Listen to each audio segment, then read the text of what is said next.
very much.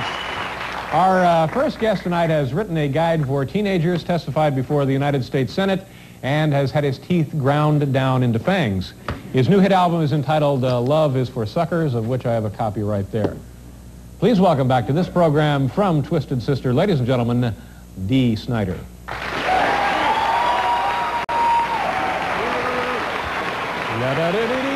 Hi, Dee. How you doing? Nice to see you. Good to be back. Thanks for being here. Hey, Paul.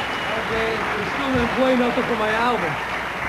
I said you still didn't play anything for my records. Yeah, we're working on. You always let me down. You bum me out. What would you like him to play? Anything. Love is for Suckers. I think you can identify. From the new record. Yeah, you don't even know it yet. You'll We'll work that up. Oh, we work it up. Maybe we'll do some old Twisted a little later on. Yeah, all right. That sounds Vintage good. Twisted. Is this doing real well for you? Yeah, it's doing good. Just came out a few weeks, you know. How many albums have you out now? How many in the history of the group have you recorded? 5 albums, I think. And have they all been monsters? No. Some of the early ones were really lame. Yeah.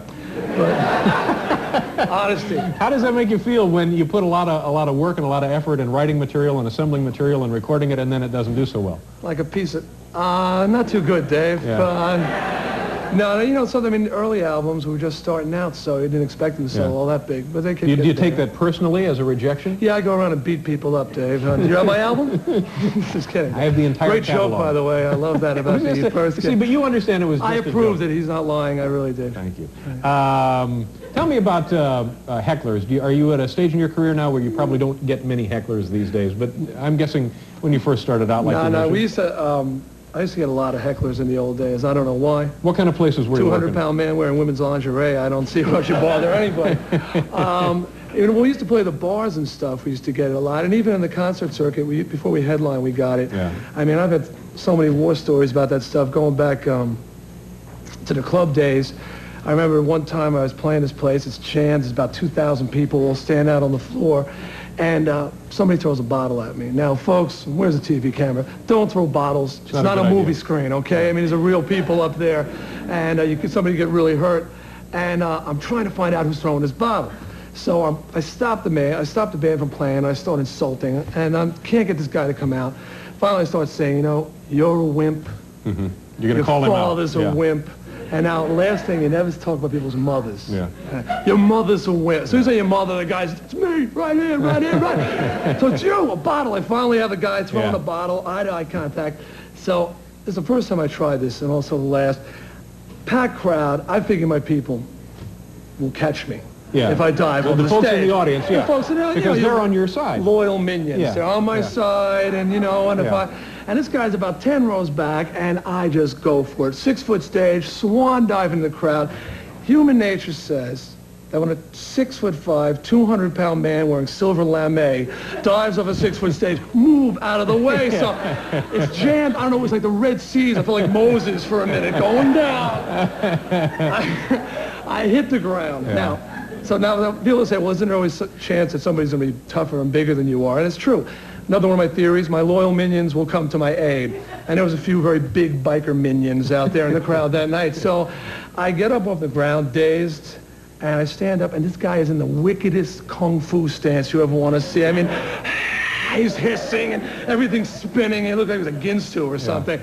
And so I'm quickly looking around for my So you big think biker still minions. Somebody's going to intercede here on your behalf? I turn around for my fans, my loyal people. Give them room. Make there's going to be a fight here. Everybody, they're making an arena. I'm standing there and still my head's spinning. So I get over the ground and I said, oh, no, what do I do? Throws a karate chop at me or something. I don't know what it was. And I just went in doubt football, you know. I just grabbed him around the waist. I started ramming him through the crowd like a wild man. And eventually security jumped on him. And it was a lot of fun. That must have been really... Yeah, we canceled 5 shows. Yeah, but it really must have been frightening there for a few minutes. I mean, first you get the bottle tossed at you, and then once you committed to going after the guy... You find out the guy's a Bruce Lee now. Yeah, that's a problem. But I have stopped that now. Tell me about the fact that the picture of you, was it just you or the entire group, was broadcast on Russian television recently? It was just me. Just you? Yeah. I saw it, can I say, Channel 13? I was on Channel 13. They were showing what Russians watch on TV. And so they showed this show was about decadent American rock and roll.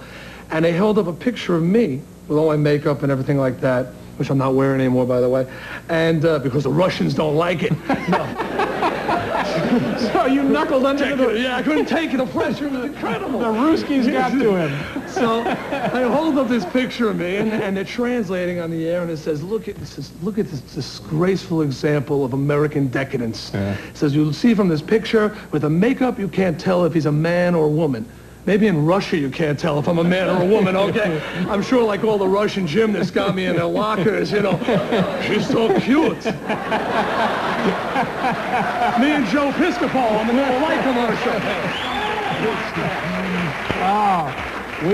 We'll do a commercial and we'll continue talking here with Dee Snider. Come on back, folks.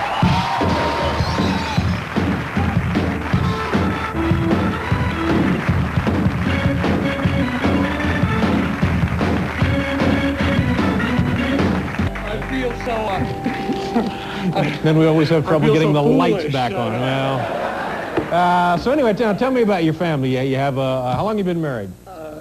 6 years. 6 years. Now, see, I think a lot of people would probably be surprised to hear that. The Russians, for example, would guess probably that you've not been married for 6 years. No, I know they would never expect. Yeah, 6 years. I got a kid, but you know. Boy or girl? Boy. How old is your son? He's going to be 5. Yeah. See, I kind of figured that Twist is going to be the next Menudo. And a few years, he's got to replace me. me. I think, yeah, all It's indicators totally point to that now. Yeah. A lot of money to be made being Menudo. So what is it like when you and your family, or just you go out on a Saturday afternoon to shop or whatever you do? Real average, let me tell you. Yeah. Oh! No, it depends where we go. A lot of places you can't go. You probably know that by now. I mean, your face is really well known at this point. But I can go most places. You can, but I can't. Amusement parks, shopping centers, that's dead out. Yeah. Sometimes I'll try and go wearing a disguise. What would the disguise, without giving it away, what would you do? What would you I can give it away. It doesn't work well anyway. No. My wife braids my hair. I look like a Russian shot putter or something like that, you know. No one, anyway, and I put it under a baseball cap. And, you know, when I wear like a dress like a, you know, with just baggy jeans and army boots and a T-shirt and try and go out and look like a truck driver or something like that. Yeah. That's why I capped the teeth. I don't have the filed teeth anymore. Get a close-up of those. See, they're not filed anymore. I capped them. Was that a problem from a nutritional or dietary standpoint? Absolutely. You know, pizza, just cheese on the chest. It was awful. Actually, when I had the filed teeth, you know, and the hair and the earrings, and it didn't seem that big. But as soon as I put the hat on in regular clothes, the teeth were like down to my knees. You know, it was like, oh, there was Dee Snider with his, you know, wheel on his teeth. So I kept them up. They were just got old. Do you mind when people come up to you if you're wearing the disguise and ask you for autographs? Or? No, I don't mind. Come up and interrupt me in the middle of my meal anytime. Do I look like I mind? I'm not. No, in my disguise, that's really embarrassing. You know, those, you know, I hate, who was it who invented these little flat cameras that fit in your pocket? See, now I got that dumb disguise on. If they figure out who I am, they always got the, hey, I got my camera, you know, and they pull it out and they got an embarrassing picture of me. But you know, the chances are if they want to take your picture and you're wearing the disguise, it's not because they know who you are, but they're just saying to themselves, geez, look at that guy with the braids under his hat. Let's get a shot of this. I know those mesh hats, it does totally out, you know. But I mean, to a certain extent, isn't that one of the reasons to be in show business, so people know who you are? Yes, but Dave, don't you know that it has some negative negative sides that goes with it, you know? I mean, I'll tell you a story, okay? Before I was famous, I'm on a ferry boat going from Connecticut to Long Island. And there was like a clam bar on there. And this guy was just sitting there, and every person that came up, this guy whips out this book of famous people who signed his book. Right. And he shows, look at this, Cheryl Tiegs. And it says 13 cents next to it. I said, 13 cents? What's that? He says, that's how much tip she left me. Cheryl Tiegs comes on this boat. Listen to this, everybody. 13 stinking cents. Cheryl screaming, you know. I said, my God, Cheryl Tiegs' ears are ringing, you know. And I said, if ever I make it, I got to make sure I leave big tips. So tonight, dinner, wait on my table. You're totally happening. You got to think about that. Well, you leave good tips? She spends all her money on those clothes from Sears. I know, Cheryl. We're America shops. Right. It's the new album, the latest album, Twisted Sister, Love is for Suckers. Dee, nice to see you again. Have a good summer. Come back anytime, sir. Take care. We'll be right back after station identification.